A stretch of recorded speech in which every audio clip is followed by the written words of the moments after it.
সুদীর্ঘকাল থেকে বৃহত্তর ময়মনসিংহের কলমাকান্দা, দুর্গাপুর, হালুয়াঘাট, ধোবাউড়া, ফুলপুর, পূর্বধলা, নকলা, নালিতাবাড়ি, শ্রীবর্দী, ঝিনাইগাতি, বক্সিগঞ্জ, মধুপুর, ভালুকা, সিলেটের ধরমপাশা, তাহিরপুর, কুলাউড়া, মৌলভীবাজারের সীমান্তে বসবাস করে আসছে গারো, হাজং, কোচ, বানাই, দালু, হদি, মান্দায় রাজবংশী ক্ষুদ্র নিগোষ্ঠী জাতি।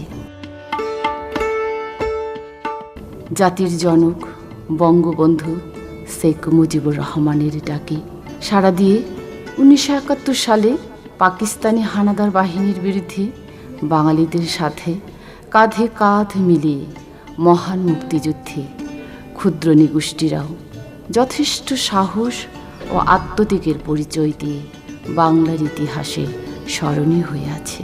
1971 সালে 25 মার্চ থেকে শুরু করে 16 ডিসেম্বর পর্যন্ত দীর্ঘ 9 মাস রক্তক্ষয়ী যুদ্ধে এদেশের ক্ষুদ্র নিগোষ্ঠীর অংশগ্রহণ একটি উল্লেখযোগ্য অধ্যায়।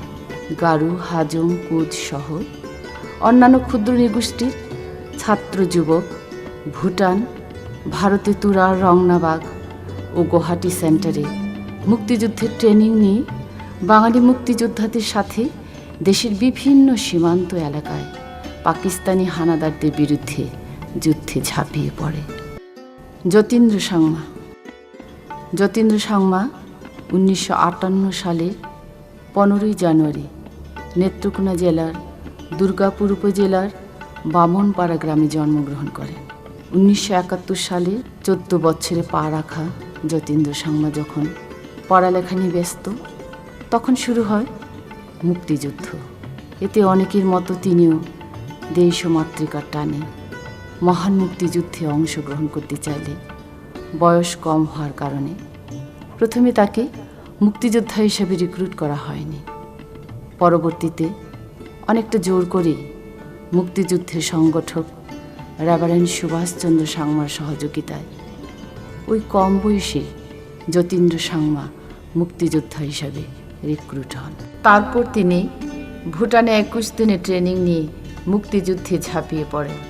বর্তমানে তিনি বিরিশিরি ক্ষুদ্র নিগোষ্ঠী কালচারাল একাডেমিতে পরিচালক হিসাবে দায়িত্বরত আছেন। 1971 সনের 25শে মার্চ সেই কালরাত্রির পর থেকেই আমরা যারা ছাত্র ছিলাম, আমরা তখন আমি তখন ক্লাস 8-এ পড়ি। আমার বয়স 13 কি 14 হবে। সেই সময় আমরা কয়েকজন সাথী মিলে প্রতিরোধ যোদ্ধা যারা ছিল তাদের পাশাপাশি ছিলাম। তারপরে এপ্রিল মাসে এপ্রিল মের দিকে পাক বাহিনীরা যখন আমাদের এলাকায় আসা শুরু করলো, আমাদের পুরা পরিবার তখন ইন্ডিয়াতে আশ্রয় নেয়। এইভাবে আমাদের কয়েক মাস কেটে গেল। প্রথম ব্যাচের এপ্রিলের দিকে প্রথম রিক্রুট হয় মুক্তিযুদ্ধে। সেই মুক্তিযুদ্ধের রিক্রুটের পরে আমাদের অনেক সাথী, আমার সিনিয়র যারা, তারা 71-এর প্রথম ব্যাচের মুক্তিযুদ্ধে অংশগ্রহণ করেছে এবং তারা যখন ফিরে আসলো, আমরা হাইড আউটে চলে যেতাম বাংলাদেশের ভিতরেই। তারপরে আমরা ছোট ছিলাম, আমরা একদল যুবক মিলে তখন চিন্তা করলাম যে এই যুদ্ধে আমাদের অংশগ্রহণ করা দরকার, কারণ আমাদের বাপদাদারা ইন্ডিয়াতে, ভারতে চলে আসছে, অনেক কষ্টে আছে, দেশকে স্বাধীন করব, পাকিস্তানের বিরুদ্ধে লড়ব। এই নিয়ত করে আমরা মূলত সংগ্রামে ঝাঁপিয়ে পড়ি এবং আগস্টের দিকে আমরা ঢুকি। আমাদের প্রশিক্ষণ হয় ভুটানে। সেই ভুটানে 1 মাসের প্রশিক্ষণের পরে আবার তুরাতে চলে আসি। সেখানে প্রায় 15-20 দিনের মতো আবার আমাদের কসম করানো হয় এবং সেখানে আমরা শেষ পর্যায়ে প্রশিক্ষণ গ্রহণ করি এবং সেপ্টেম্বরে আমরা যুদ্ধক্ষেত্রে নেমে আসি। সেই সময় আমরা মনসাপাড়া, তাঙ্গাতি, তারপর নরসিংহপুর এইসব এলাকায় অংশগ্রহণ করেছি। আমাদের লক্ষ্য উদ্দেশ্য ছিল আঘাত করো এবং পালিয়ে আসো। কিন্তু একদিন দুর্ভাগ্যক্রমে পাকিস্তান আর্মিরা আমাদেরকে ঘিরে ফেলে। সেই জায়গার নাম হলো তাঙ্গাতি গ্রাম। সেই গ্রামে প্রচুর গোলাগুলি হয়, প্রায় সারা দিনব্যাপী আমাদের অংশগ্রহণ করতে হয় সেই যুদ্ধে। সেই সময় আমাদের অবশ্য কেউ আহত হয়েছে, কিন্তু মৃত্যুবরণ করেনি, আমরা সেদিন বেঁচে যাই। তারপরে স্মৃতিচারণে আমি বলবো যে ডিসেম্বর মাসে যখন ইন্ডিয়া এবং পাকিস্তান ডিক্লেয়ার দিল যুদ্ধের জন্যে, সেদিন তারা আমাদের উপর ঝাঁপিয়ে পড়ে।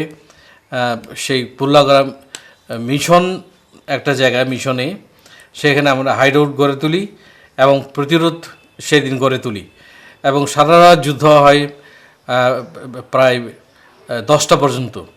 সেদিন পাকিস্তানি আর্মিরা 11টার দিকে খুব সম্ভবত তারা তখন বিরিশিরি নামক জায়গায় তারা ক্লোজ হতে থাকে এবং বিকাল দিকে আমরা সেই জায়গা থেকে বিরিশিরিতে চলে আসি আমাদের অন্যান্য দল নিয়ে, এবং পূর্বাঞ্চলে যে কোম্পানিগুলো ছিল তারাও চলে আসে।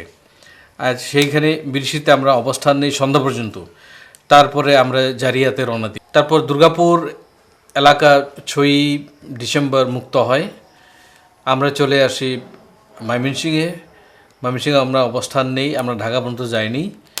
ময়মনসিংহ থেকে আমরা প্রায় 2-3 মাস ছিলাম ময়মনসিংহ। তারপরে আমরা অস্ত্র জমা দিই, অস্ত্র জমা দিয়ে বাড়িতে ফিরে আসি। আমাদের লক্ষ্য এবং উদ্দেশ্য ছিল স্বাধীন একটা দেশ, শোষণমুক্ত সমাজ ব্যবস্থা গড়ে উঠবে, তারপরে সন্ত্রাস থাকবে না, হানাহানি থাকবে না, দুর্নীতি থাকবে না, এমন দেশটি আশা করেছিলাম।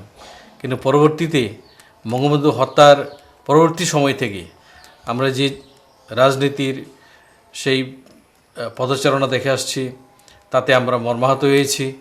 এবং পাশাপাশি আমাদের অনেক আদিবাসী ভাই, চাকমা, মারমা, তারপর সান্তাল, উরাও, গারো, হাজং, কোচ, বানাই, ডালু, ক্ষত্রিয় সবাই সে 71-এ অংশগ্রহণ করেছিল এবং তাদের স্মৃতি আজও আমার মনে পড়ে, আমার ভাষ্য রয়েছে আমার হৃদয়পটে।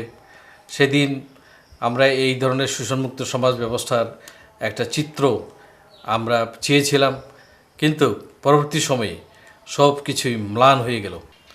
আদিবাসী মুক্তিযোদ্ধারা সেদিন আশা করেছিল এই সার্বভৌম রাষ্ট্রে তাদের অবস্থান সুদৃঢ় হবে, কিন্তু কালক্রমে দেখা গেল যে 1975 সনের পট পরিবর্তনের ফলে অনেক আদিবাসী আবার অংশগ্রহণ করার ফলে বর্ডার বেল্টে যেসব আদিবাসী গ্রাম ছিল, গ্রামগুলো উচ্ছেদ হয়ে যায় এবং অনেক তরুণ সমাজ সেদিন বঙ্গবন্ধু হত্যার প্রতিবাদ করেছে এবং অনেকেই আজকে ভারতে অবস্থান করছে, ভারতের নাগরিক হিসেবে অবস্থান করছে। এই দেশে আমরা যারা আছি, আমরা অত্যন্ত করুণ অবস্থার মধ্যে দিনাপাত করি এবং ভারতের বিভিন্ন অঞ্চলে আমাদের দেশ থেকে যারা 71, 64 সেই দাঙ্গায় এবং পরবর্তী সময়ে 75, 76, 77 পর্যন্ত আমাদের এখান থেকে অনেকেই ভারতে চলে গেছে। এই ক্ষুদ্র নৃগোষ্ঠীর অবস্থা প্রায় নিশ্চিহ্ন হওয়ার পথে এবং এরকে পুনরুদ্ধার করতে হলে সদাশয় সরকারের পুনর্বিবেচনা করতে হবে এবং সরকারের সহযোগিতা ছাড়া এই জাতিকে উদ্ধার করার আর উপায় থাকবে না।